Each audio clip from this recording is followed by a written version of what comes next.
En el nombre del Padre, y del Hijo, y del Espíritu Santo. Amén. Dios te salve María, llena de gracia, el Señor es contigo. Bendita eres entre todas las mujeres, y bendito es el fruto de tu vientre, Jesús. Santa María, Madre de Dios, ruega por nosotros pecadores, ahora y en la hora de nuestra muerte. Amén. En el nombre del Padre, y del Hijo, y del Espíritu Santo. Amén. Asiento. A ver, bueno, se ubican más o menos, en qué sector del mundo estamos, ¿no? El cristianismo nació acá en Palestina. Ahí tenemos Jerusalén, ¿no? Ahí un poquito al sur, Belén. Esa fue la cuna del cristianismo, la tierra donde vivió Jesús. Pero como decíamos, el cristianismo se difundió especialmente en el marco del Imperio Romano. Todo esto un poco hacía grandes rasgos lo que fue el Imperio Romano, ¿no? Aun cuando también ese cristianismo tuvo en un comienzo, también tuvo difusión hacia otros lados, ¿no? Por ejemplo, hubo cristianos hubo cristianos en el Imperio Persa, que queda más o menos por esta zona. Incluso hay testimonios de fines del siglo I, comienzo segundo, de comunidades cristianas en la India, que sería como por acá, ¿no? Según la tradición, Santo Tomás y San Bartolomé habían llegado hasta la India. También la zona de Armenia, en fin, ¿no? Bueno, entonces, acá vemos un poco la expansión del cristianismo. Las zonas que están así con rosado, medio rojo, es donde ya hacia el siglo III, IV, había presencia cristiana más fuerte. En cambio, las zonas así más, podríamos decir, medio, no sé, entre café y naranjo, claro, igual había cristianos, pero era una presencia mucho menor, ¿no? Bueno, acá vemos los grandes centros del Imperio Romano. Bueno, Roma, la capital del imperio, ¿no? ¿Cuáles eran las ciudades más grandes del imperio, les dije yo ayer? Roma, Alejandría y en el norte de Egipto. Y Antioquía. Antioquía hoy día hacía parte de lo que era la provincia de Siria, pero hoy día lo que queda de Antioquía es Turquía. Y acá tenemos Constantinopla, la ciudad fundada por Constantino, que hablábamos ayer, ahí a orillas del Bósforo, que comunica el Mar Negro, el estrecho del Bósforo, que en fondo que separa Europa de lo que hoy día es Asia, el Mar de Mármara y el Mar Egeo, ¿no? Y cruzando el estrecho, al lado europeo del estrecho está Constantinopla, el antiguo Bizancio. Cruzando el estrecho tenemos Nicomedia, que era la capital de Oriente antes de Constantinopla, y poquito más abajo ahí está Nicea. O sea, en nuestro curso, Nicea, el concilio, estuvo ahí, ¿no? Como ustedes ven, muy cerca de Nicomedia y muy cerca de Constantinopla, ¿no? ¿Nos ubicamos un poco mejor? Eso para que nos ubicáramos un poco, ¿no? Bueno, otra ciudad importante, el imperio.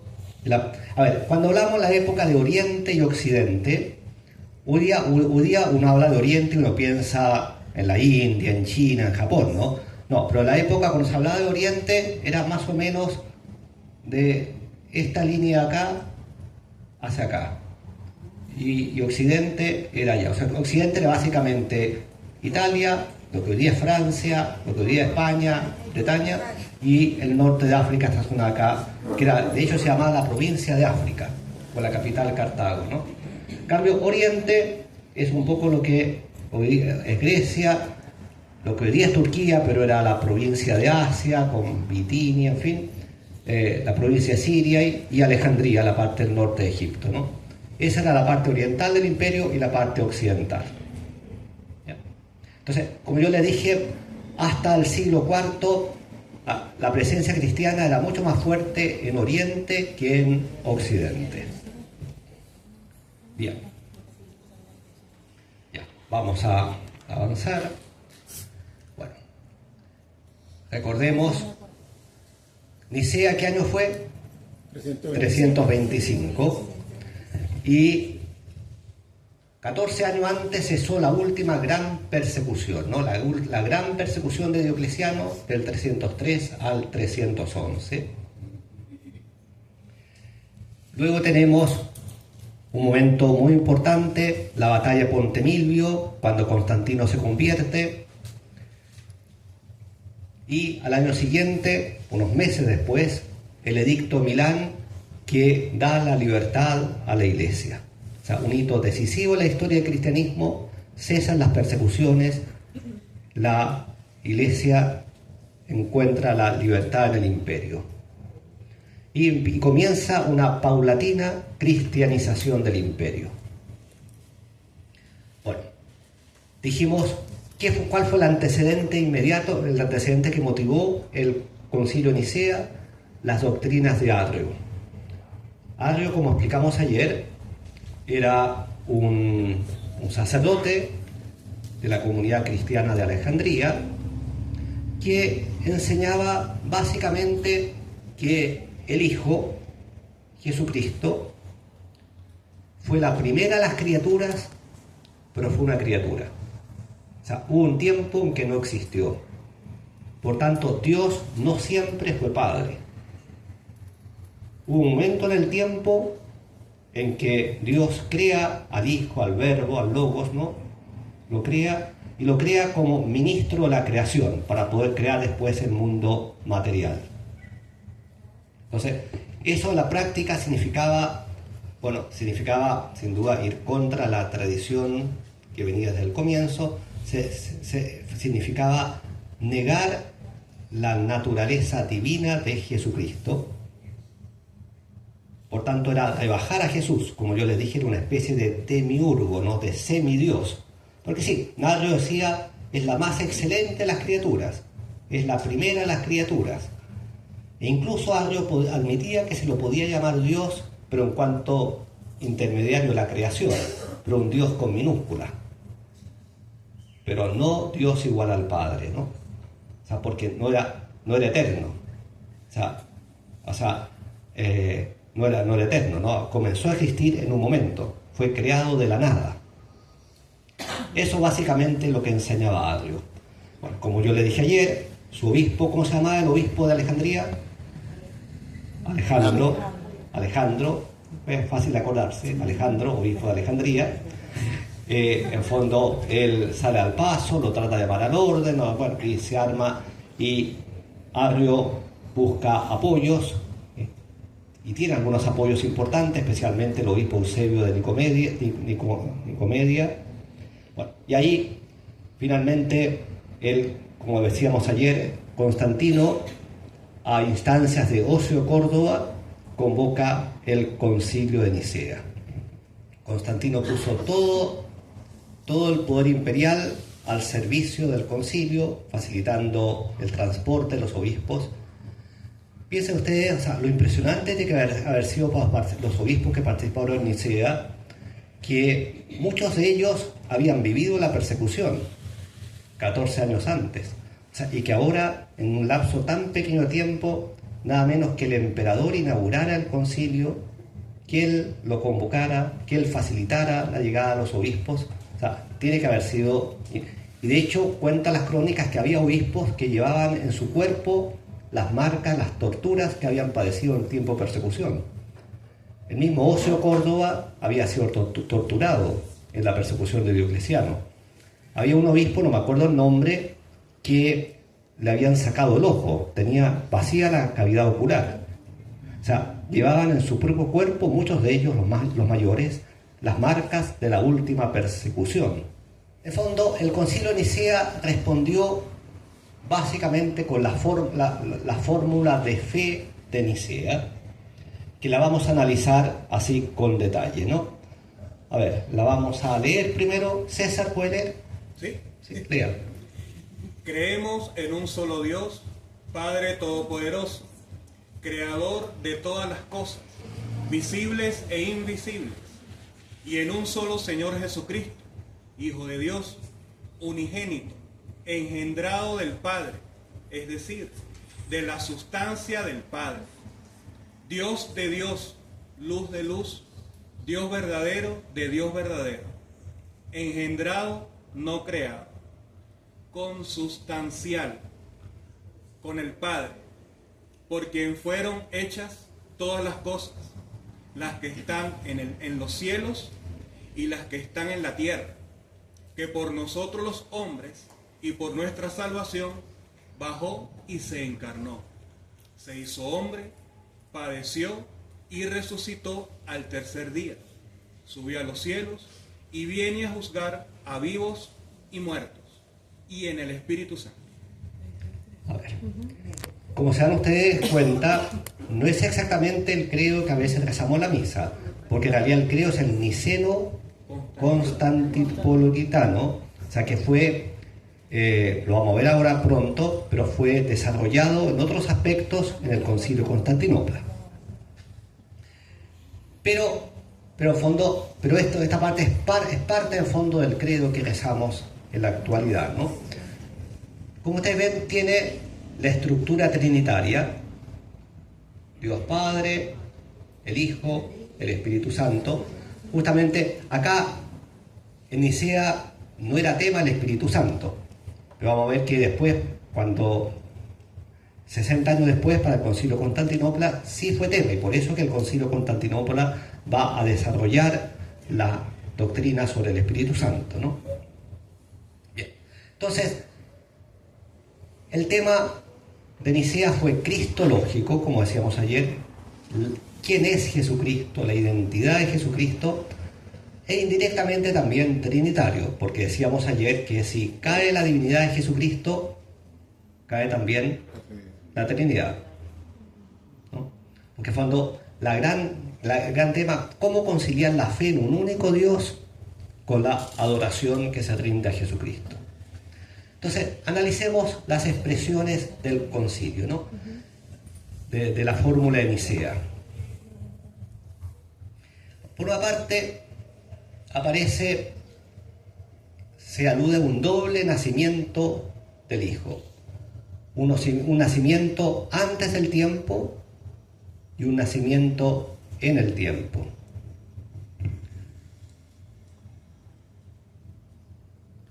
Porque dice acá, Hijo de Dios, unigénito e engendrado del Padre, y un poco más adelante va a enfatizar, e engendrado, no creado. Ahí está respondiendo directamente a Arrio, ¿no? No fue creado, fue engendrado, y engendrado en el sentido de una generación eterna. O sea, una generación que no tiene comienzo en el tiempo.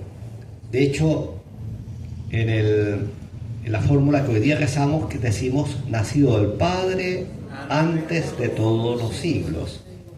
O sea, un nacimiento eterno, una generación eterna del Padre y un nacimiento en el tiempo de María la Virgen, ¿no? O sea, podemos decir un doble nacimiento, o sea, un nacimiento eterno del Padre, pero al hacerse hombre, como dice acá, bajó, se encarnó, se hizo hombre, o sea, un nacimiento en el tiempo de la Virgen, como decimos nosotros hoy día en la fórmula del credo, ¿no?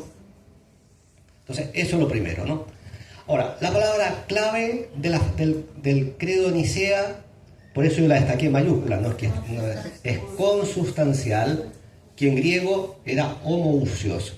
Bueno, primero, ¿qué idiomas hablaba en Nicea? El griego. Porque la parte oriental del imperio hablaba griego y la parte occidental hablaba latín. Pero, como se celebró en Oriente, la mayoría de los obispos eran de Oriente, el idioma en Nicea fue el griego, ¿no? Entonces, la palabra clave fue homoousios. Homo significa lo mismo y ousios, sustancia.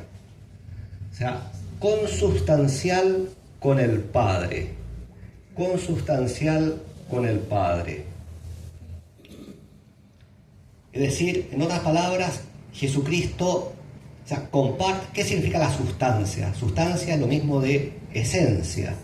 Podríamos decir la realidad más profunda de algo. La esencia, la sustancia, se opone a lo accidental, ¿no es cierto? Por ejemplo, todos nosotros tenemos muchas cosas accidentales que van variando con los años, la apariencia exterior, en fin, pero hay una sustancia que no cambia, que hace que seamos el mismo desde que fuimos concebidos hasta que somos ancianos. Hay una sustancia que no cambia, ¿no? Esa es la esencia de algo, ¿no? La realidad más profunda de algo. Entonces está diciendo acá que el Hijo, ¿no?, también llamado, como decíamos ayer, la palabra, el verbo, el logos. El Hijo, en fondo, comparte la misma sustancia, la misma esencia divina con el Padre. Por eso consubstancial, ¿no? Consubstancial. O sea, tienen la misma sustancia divina, la misma esencia divina, la misma realidad más profunda, ¿no? O sea, en otras palabras, el Hijo es completamente Dios, no es un semidios, es completamente Dios, tal como el Padre es completamente Dios. Entonces, esa, como le digo, es la palabra. De hecho, en el credo que rezamos nosotros la misa, ¿cómo se dice? Bueno, ahí ha sido criticada que la traducción española no es la más exacta, porque decimos nosotros de la misma naturaleza del Padre, pero en realidad se debería decir consubstancial al Padre. O sea, la traducción española no es que esté mal decir de la misma naturaleza, ¿no? Yo creo buscar la palabra, una expresión más, quizás más cercana a nosotros, ¿no? Pero si hubiera que traducir, y se ha criticado, ¿no?, la traducción, ¿no?, que debió haber sido consubstancial. En otros idiomas conservan la expresión consubstancial. Bien, entonces sigamos desmenuzando un poco la definición de... Bueno, la primera frase no voy a tener en ella porque no requiere mayor, no era el tema inicial tampoco, ¿no? Cuando dice creador de todas las cosas visibles e invisibles, ¿a qué se refiere con eso? Que no se ven. La realidad, el mundo espiritual, principalmente la criatura angélica, no los ángeles, que también son criaturas puramente espirituales, por eso no son visibles a nuestros ojos, ¿no? Y en un solo Señor Jesucristo, lo vamos a ver mañana. El título de Señor es un título muy importante, ¿no? En griego, Kyrios. ¿Por qué es tan importante? Porque, a ver, ¿quién sabe por qué?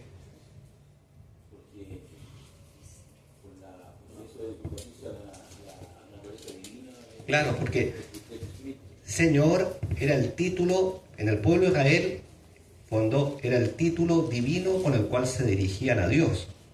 Entonces vamos a ver que en el Nuevo Testamento el título de Señor dirigido a Jesucristo ya está reconociendo su naturaleza divina. Entonces, un solo Señor Jesucristo, o sea, Señor en el sentido de dueño, ¿no? No, porque hoy día uno le dice a cualquiera, Señor, usted me puede decir la hora, ¿no?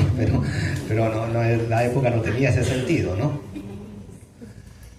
Un solo Señor Jesucristo, Hijo de Dios, esta es la fórmula de la Escritura, ¿no? Unigénito engendrado del Padre. Acá nuevamente decir de la sustancia del Padre. Y enfatiza Dios de Dios, luz de luz, Dios verdadero de Dios verdadero. ¿Por qué esta insistencia? Dios de Dios, en fondo es porque Arrio decía que Jesucristo había surgido de la decisión del Padre, de la actividad del Padre, de fondo todavía no era el Padre, de la decisión de Dios en un momento temporal, ¿no? En cambio acá está diciendo, no, Jesucristo es Dios, tal como el Padre es Dios, y Él no proviene de una decisión en el tiempo, sino de la esencia misma de Dios. Después, luz de luz, porque una imagen que usaban mucho los padres de la Iglesia para describir la relación entre el Padre y el Hijo. A ver, Dios es la fuente, es la luz infinita, la luz eterna, ¿no? Pero luz de luz, y decían que, porque esta es una imagen, ¿no? Una imagen para describir que Jesús, el Hijo, era el resplandor de la luz eterna. Y tal como en el fuego no se puede, o sea, si hay fuego, hay resplandor, hay luz. O sea, no hay un momento en que el fuego esté solo y después empiece a iluminar. O sea, si hay fuego, hay luz, hay resplandor, ¿no es cierto? Entonces porque usándole, esto es una imagen, ¿no? Usando la imagen, Arrio hubiera dicho un tiempo en que Dios era solo fuego, y después de un tiempo empezó a iluminar, cuando se vio el resplandor, ¿no? Entonces, absurdo, ¿no? Absurdo eso, ¿no? Entonces, por eso la expresión luz de luz, ¿no? Es una metáfora, pero para expresar eso, o sea, que no es separable la luz de su resplandor. Dios verdadero de Dios verdadero, o sea, es tan verdadero Dios como el Padre es verdadero Dios. Bueno, engendrado, ya lo dijimos, ¿no? Engendrado, porque la generación, fondo, ya... ¿Se acuerdan que les dije ayer que Alejandría tenía una rica tradición teológica ya anterior? Bueno, Orígenes, un padre de Alejandría justamente del siglo anterior, del siglo III, había hablado de la generación eterna, que el Hijo era eternamente engendrado.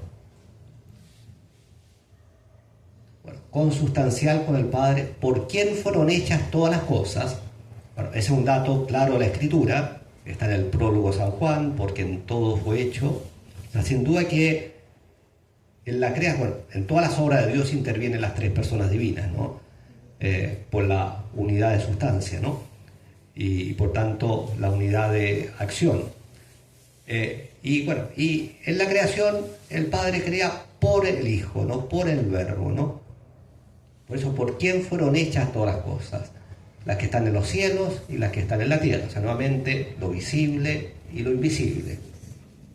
Entonces, hasta ahí, y ahora viene el momento de la encarnación, que por nosotros los hombres y por nuestra salvación bajó y se encarnó, se hizo hombre, padeció y resucitó el tercer día. Bueno, todo eso por nosotros los hombres y por nuestra salvación.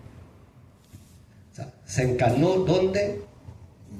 De María, ¿no? Por obra del Espíritu Santo, pero de María. A ver, ¿alguna duda o pregunta que quede de esta fórmula de fe de Nicea? Habla ahora o calle para siempre.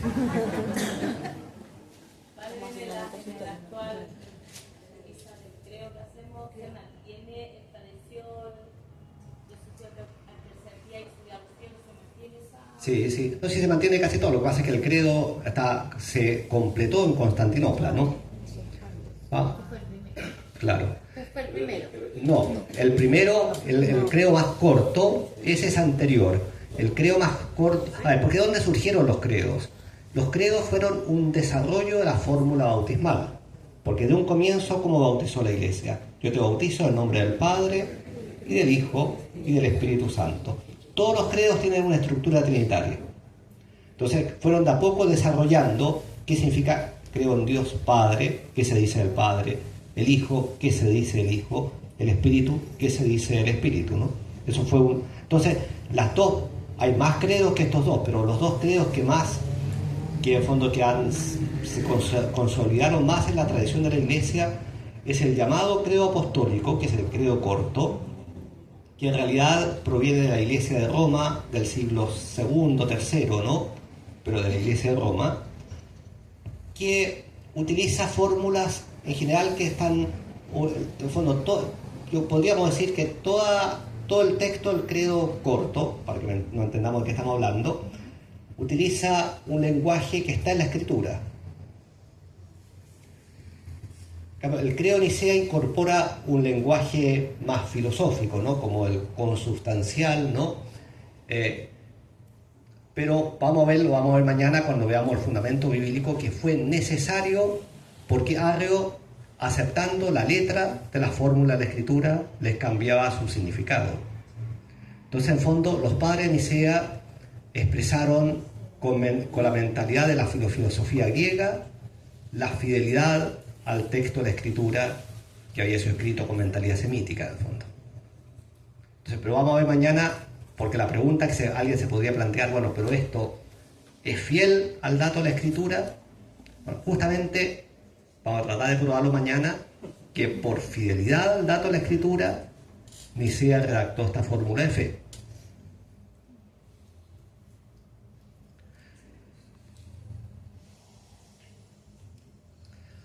A mí me gusta, ustedes se han dado cuenta, a mí me gusta rezar en la misa ambos credos, ¿no?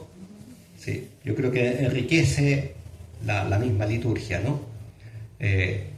Lo que hemos decidido acá, que en los tiempos fuertes rezamos el niceno, y en el tiempo ordinario, como estamos ahora, estamos rezando el credo llamado apostólico, ¿no? Sí. Yo creo que de las pocas iglesias en Chile, pero en otros países se reza siempre el credo niceno. En Venezuela, en Italia, siempre.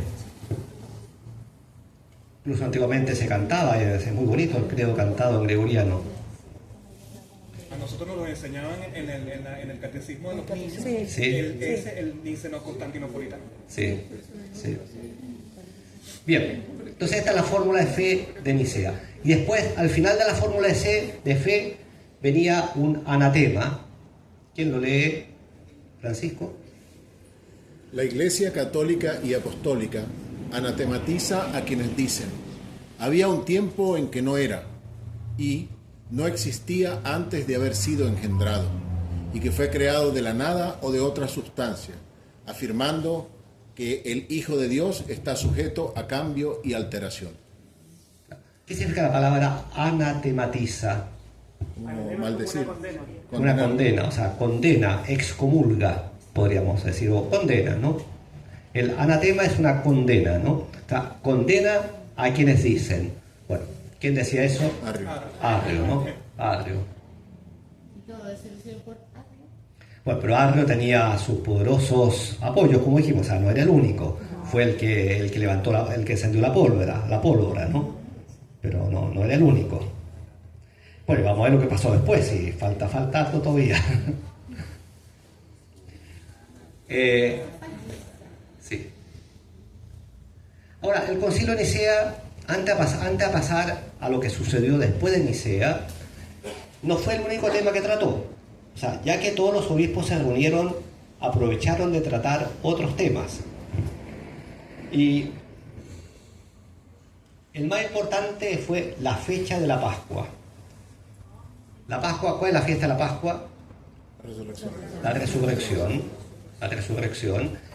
A ver, y había una división acá en torno a la fecha de la Pascua, y el Concilio de Nicea opta por esta solución, ¿no? Por celebrarla el primer domingo después de la luna llena, tras el equinoccio de primavera, bueno, en el hemisferio norte, que era lo único conocido entonces, ¿no? A ver, por eso que la Semana Santa cambia todos los años. Nunca es la misma de un año a otro. Todos los años cambia la fecha. Bueno, después de como 20, 25 años se vuelve a repetir, ¿no? El ciclo, ¿no?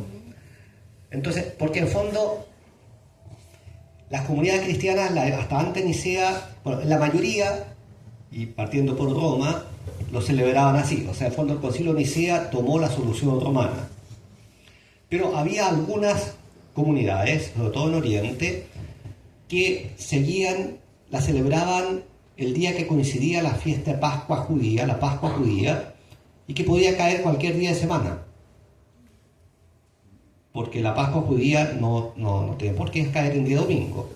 Era el 14 Nisan, según el calendario lunar. Bueno, además había un problema agregado, ¿no? Que yo no tengo tan fresco eso, pero parece que era difícil calcular el calendario lunar, y había errores también, ¿no? Entonces, bueno, la cosa es que algunas comunidades la celebraban a la usanza judía y podía caer cualquier día. Y la mayoría de las comunidades cristianas, partiendo por la iglesia en Roma, la celebraba así. O sea, era siempre un domingo y después de la luna llena tras el equinoccio de primavera. Entonces, bueno, el Concilio de Nicea adoptó la fórmula romana y la extendió a toda la iglesia.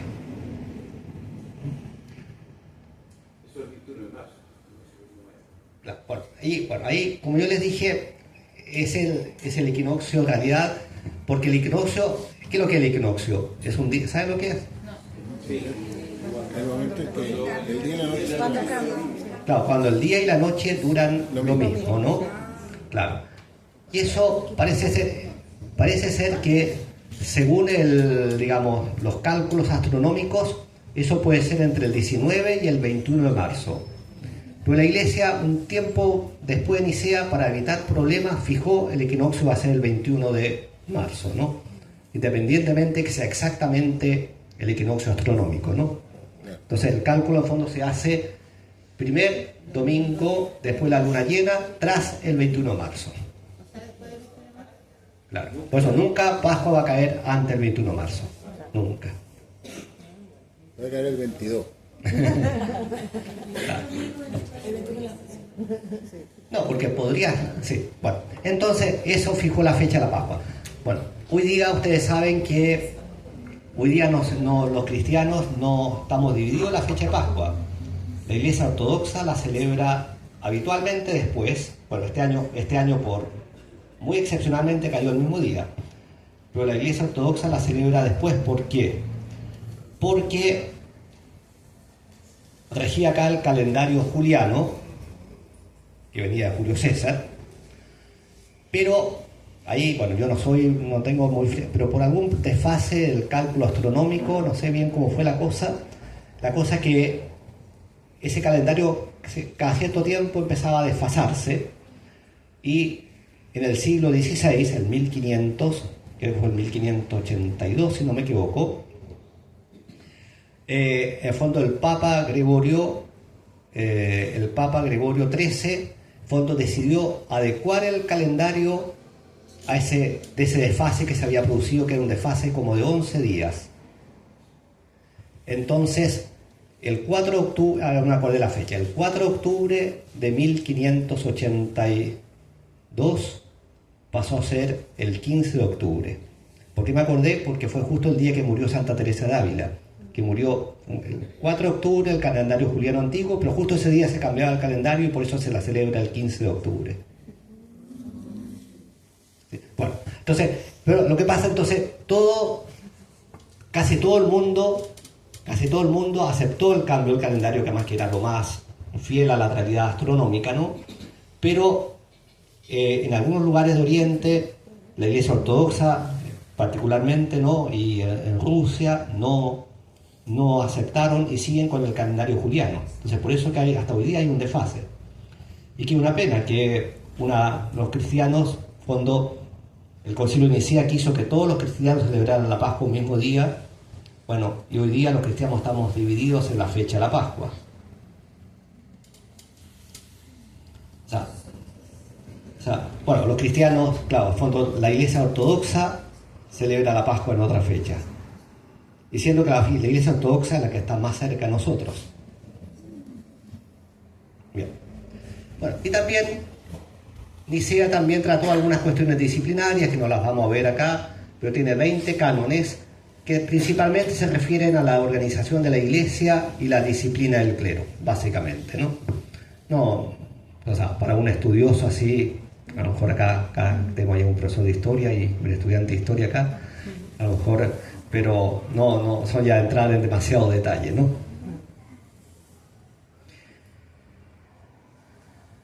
Bien, ¿qué pasó después de Nicea? ¿Se obtuvo la paz? No.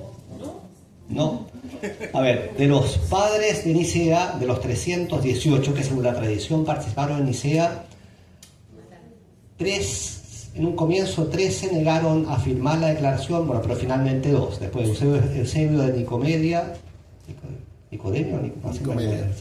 bueno, Eusebio de Nicomedia, en un comienzo no la firmó, pero después la firmó. Y solamente dos no la firmaron, entonces parecía que la paz estaba asegurada. Pero parece ser, claro, porque Constantino, como yo le decía ayer, a él le preocupaba la unidad, ¿no? Que hubiera paz, él no. Pero cuando vio, en el fondo, Constantino, cuando vio que la mayoría de los padres se inclinaban a esta fórmula, la gran mayoría, en el fondo, bueno, este es el camino que hay que seguir, este es el camino de la unidad. Entonces, parece ser que ante eso, claro, algunos firmaron para no tener problemas y esperar tiempos mejores, ¿no? Pero al fondo en su corazón permanecían arrianos, ¿no? Bueno, y termina el concilio y empiezan a mover influencias, y parece que Eusebio de Nicomedia se ganó un poco el favor del emperador Constantino, Entonces, después de un tiempo, Constantino empezó a echar pie atrás y tratar de pacificar las cosas. Bueno, el concilio había excomulgado a Arrio, Constantino quiso que le levantaran la excomunión, primero Alejandro de Alejandría se opuso tenazmente, y bueno, entonces ahí, en fondo, lo que parecía que había llegado la paz, en fondo, fue solo el inicio de la gran crisis arriana que sacudió la Iglesia a lo largo de casi todo el siglo IV. Acá, bueno, ¿y qué pasó? Constantino, bueno, entonces Constantino tuvo una actitud vacilante. O sea, como yo dije, no era un gran entendido en teología, entonces un poco, y Eusebio Nicomedia tuvo mucha influencia en él. Además también tuvo influencia su hermana Constanza, que era arriana, y Constantino había derrotado y había dado la muerte al esposo, a Licinio, el esposo de su hermana. Entonces un poco para congraciarse con su hermana, de alguna manera también se inclinó a las tesis de su hermana. Bueno, habría muchos detalles que no vamos a entrar acá, pero la cosa es que Constantino estuvo vacilante, y al estar vacilante el emperador, bueno, muchos y los arrianos se movieron muy bien, ¿no? Muy bien. Bueno, empezaron a nombrarse obispos arrianos, y así pasó que, bueno, en un momento, hacia mitad del siglo IV, la gran mayoría de los obispos de la Iglesia fueron arrianos. Y por eso San Jerónimo, que San Jerónimo es conocido, el gran traductor de la Biblia, del original al latín, ¿no? Bueno, y él tiene esta frase famosa, ¿no? Que el mundo se despertó un día y gimió de verse arriano. O sea, como de pronto, porque claro, empezaron a nombrar a obispos arrianos, a deponer obispos católicos, a perseguir a los que defendían la fe de Nicea, buscaron fórmula de compromiso. Bueno, también un detalle medio anecdótico, pero en griego homo-usio significa de la misma sustancia. Pues si le agregamos una i, una iota, que es la letra griega, es homo-iusios, y ya no es de la misma sustancia, sino de similar sustancia. Entonces, algunos, por ejemplo, le agregaron al homoousios, le agregaron esta iota, y cambiaba el sentido, ya no era de la misma sustancia, sino de similar sustancia. Bueno, y hubo grandes figuras que defendieron a Nicea. ¿Quién es San Atanasio? Acá lo tenemos. San Atanasio participó del Concilio de Nicea, era un joven diácono que asistió como secretario de Alejandro, el obispo de Alejandría. Alejandro va a morir, ya era mayor, va a morir pocos años después, creo que por ahí el 328, no me acuerdo bien, no sé si lo tengo así, 328, y su sucesor va a ser Atanasio, que era, me parece, una mente brillante, un gran teólogo, un gran estudioso, una mente brillante, bueno, y él que va a ser el que va a defender, porque va a ser obispo muchos años, hasta el año 373, va a defender la fe de Nicea contra viento y marea. Eso le significó ser 5 veces exiliado. 5 veces exiliado. En total estuvo 17 años en el destierro, sumando los distintos periodos en que estuvo exiliado. Pero él se mantuvo firme, no transigió. Otra figura muy importante es San Hilario Poitiers, que fue como Poitiers, ¿dónde queda Poitiers? En Francia. Se lo llama el Atanasio de Occidente. Sí, Atanasio era en Alejandría, en Oriente, San Hilario, el Atanasio.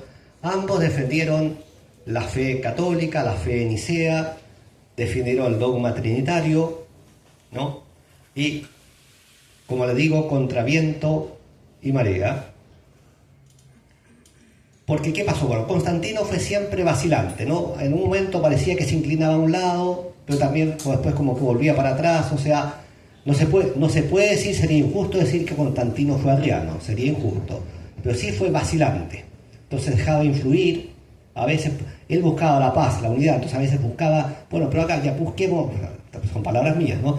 Busquemos ya, pero ya no hagamos tanto asunto, pongamos de acuerdo ya un punto medio, ¿no?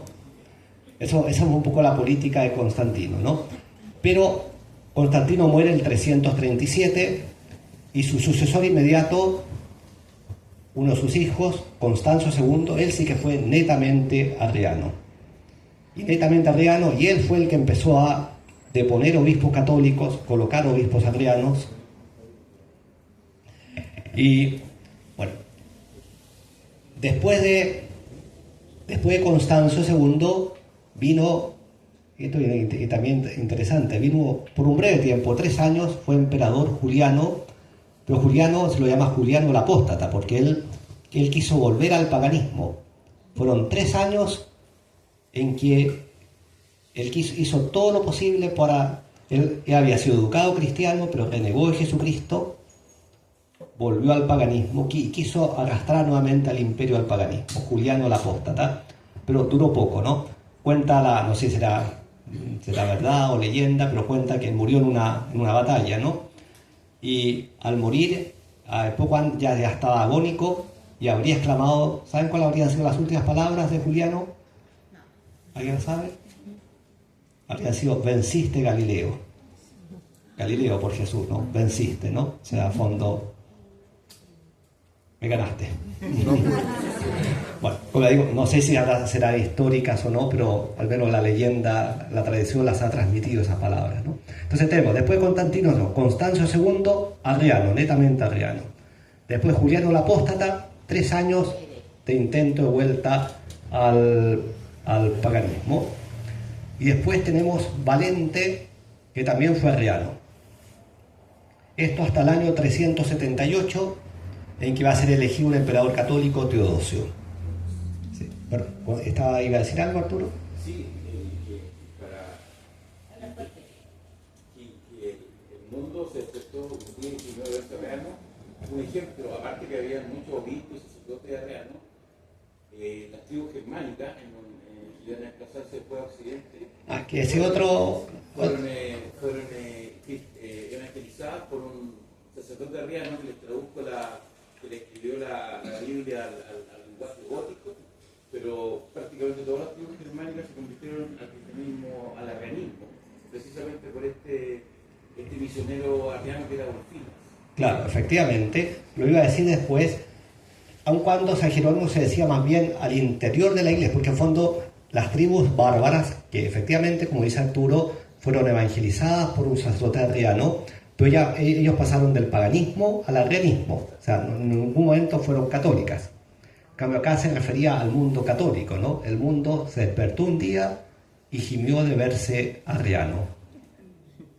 ¿Sí? Esos personajes que están en la diapo, San Jerónimo, San Atanasio, San Hilario, entiendo que por la edad debieran ser los padres de la iglesia, ¿no? Pero claro, son los grandes padres de la iglesia, justamente. A ver, un hecho interesante, ayer tú preguntabas del Papa, ¿no? Sí. A ver, los obispos de Roma se mantuvieron católicos, pero hubo uno que fue vacilante, que es el Papa Liberio. A ver, Liberio fue un firme defensor de Nicea, pero le valió ser desterrado. Y ahí vino su vacilación, ¿no?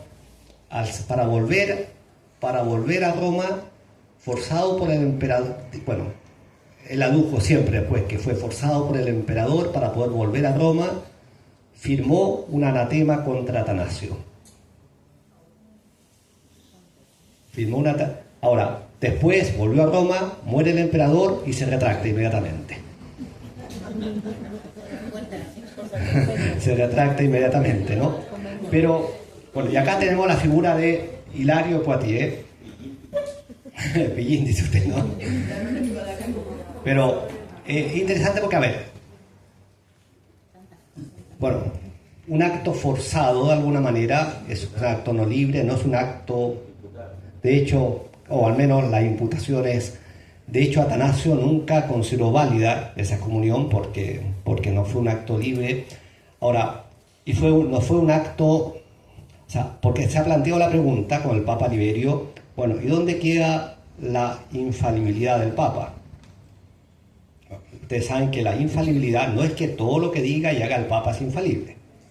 O sea, la infalibilidad es un carisma dado a la Iglesia y que el Papa lo ejerce en ciertos momentos particularmente calificados y solemnes, ¿no?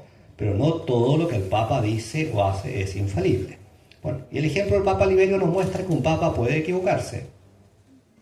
Hilario, yo voy a leer acá lo que escribió. Hilario salió al paso y recriminó al Papa, fue valiente, recriminó al Papa Liberio y entre otras cosas escribió lo siguiente: no conseguimos paz a expensas de la verdad, haciendo concesiones para adquirir la reputación de tolerantes. Conseguimos la paz luchando legítimamente según la regla del Espíritu Santo. Hay un peligro en aliarse secretamente con el descreimiento que lleva el hermoso nombre de la paz. Porque en fondo, lo que muchos decían, bueno, como en fondo a personajes como Atanasio e Hilario, que eran pero los defensores a ultranza en Nicea, como que en fondo decían, bueno, busquemos una fórmula intermedia para lograr la paz. Pero acá Hilario le asevera al Papa Liberio que esa supuesta tolerancia para lograr la paz no es un servicio a la verdad, es traicionar la verdad. Entonces, en fondo, acá en la crisis arriana, la verdad no estuvo en el término medio, estuvo en la fidelidad a Nicea. Entonces, y esto nos muestra que un Papa puede vacilar, podría equivocarse en cosas, fondo, cuando no es fiel a la tradición. Y ahí hubo figuras grandes como Atanasio, Hilario, bueno, y otras más, ¿no? También más tarde los San Jerónimo, los padres Capadocios, San Basilio, San Gregorio de Niza, Nacianzo, etc., ¿no? De hecho, hay un escritor, digamos, francés del siglo XIX, Chateaubriand, que habla del arrianismo como el asalto de la inteligencia. O sea, pretendió ser una explicación más racional a ese dilema en el fondo de la fe en el único, del monoteísmo estricto y a la vez la adoración a Jesucristo. Entonces pretendió ser una explicación más racional, pero que terminó alterando el dato de la tradición, ¿no? Entonces yo creo que el pueblo así, en fondo, seguía un poco, se adecuaba a las circunstancias, ¿no? Si el emperador favorecía el arrianismo, ya nos vamos para allá, ¿no es cierto?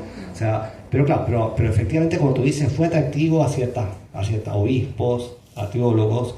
Bueno, también puede haber obispos vacilantes que se acomodaron un poco, ¿no? Según donde caliente el sol, ¿no? Eso siempre pasa. Pero efectivamente, o sea, si esto tuvo la fuerza que tuvo, era porque tenía su atractivo, estoy totalmente de acuerdo, ¿no? Entonces, yo tiendo a pensar que iba por ahí la cosa, ¿no? O sea, que se pretendía ser una explicación más racional. Entonces, ¿cómo se resolvió la crisis? Acá, a ver, ¿cómo se resolvió la crisis dentro de la Iglesia? Porque está el dato que nos dijo Arturo hace un rato, que los pueblos bárbaros quedaban fuera del imperio, pero ya a fines del siglo IV empezaron de a poco, a través de oleadas, a invadir y penetrar el imperio, ¿no?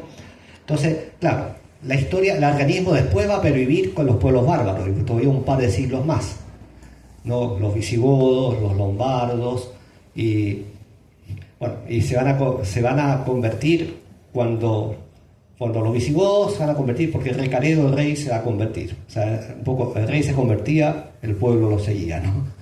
Ya, pero acá estamos hablando dentro de la Iglesia, o sea, al interior de la Iglesia católica, cómo en fondo se volvió. Bueno, la clave estuvo, acá, o sea, una parte, esas grandes figuras que hablábamos, ¿no es cierto?, que hay que sumar otras, San Jerónimo, los padres Capadocios.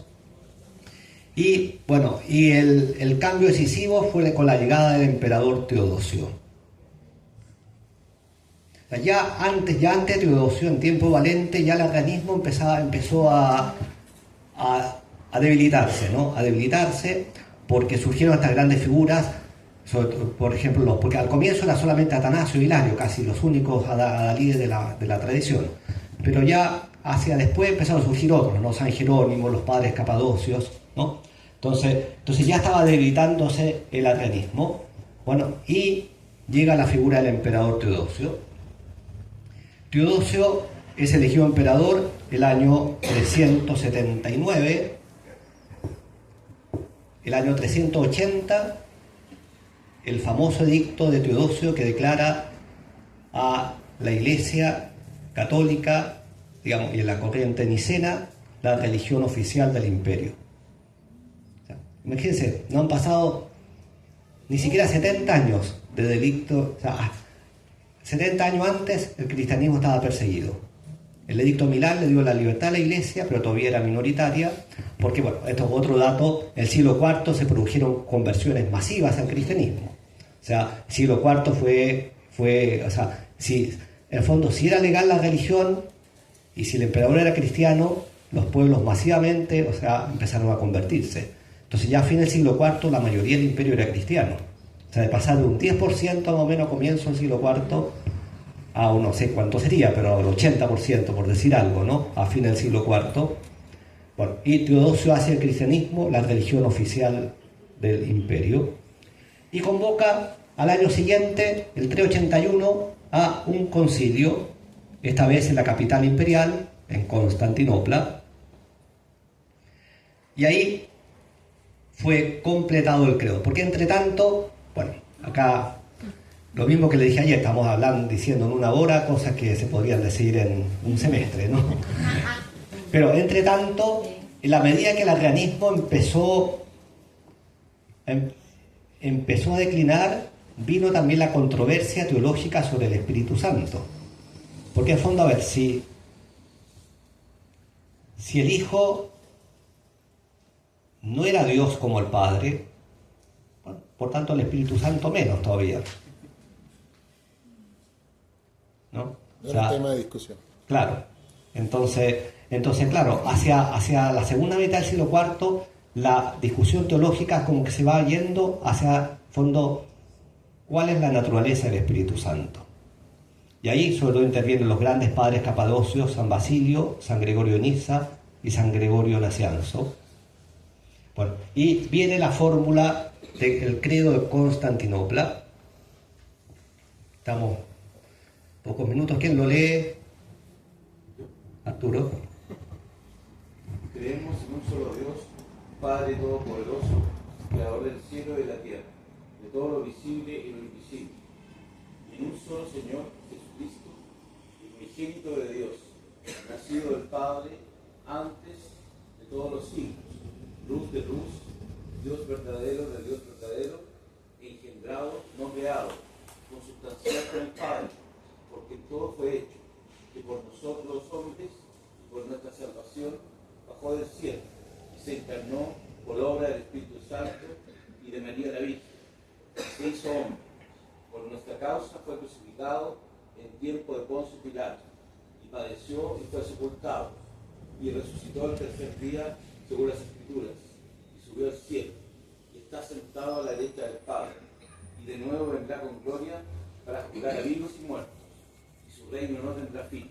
Por ahora está ahí. Leyendo esto, ¿se puede decir que Constantinopla ratifica Nicea? Sí. Sí. Constantinopla ratificó la fe de Nicea, ¿no? Ahora, de la versión que hoy día rezamos nosotros, por ahí hay alguna palabra pero no cambia para nada el sentido, ¿no? Ela es el credo que rezamos hoy día. O sea, Constantinopla, fondo, ratifica la fe de Nicea y eso quedó dentro de la Iglesia. Ya fue la muerte del arrianismo, podríamos decir. Pervivió los pueblos bárbaros, ¿no? Todavía 2 siglos más. Bueno, y como los años anteriores ya la controversia se había desviado hacia el Espíritu Santo, porque Nicea simplemente decía, viene el Espíritu Santo, punto, ¿no? Entonces ahora, Arturo. Y en el Espíritu Santo, Señor y dador de vida, que procede del Padre, y con el Padre y el Hijo recibe una misma adoración y gloria, que habló por los profetas. Entonces ahí El Espíritu Santo, el título Señor, el título divino, dador de vida.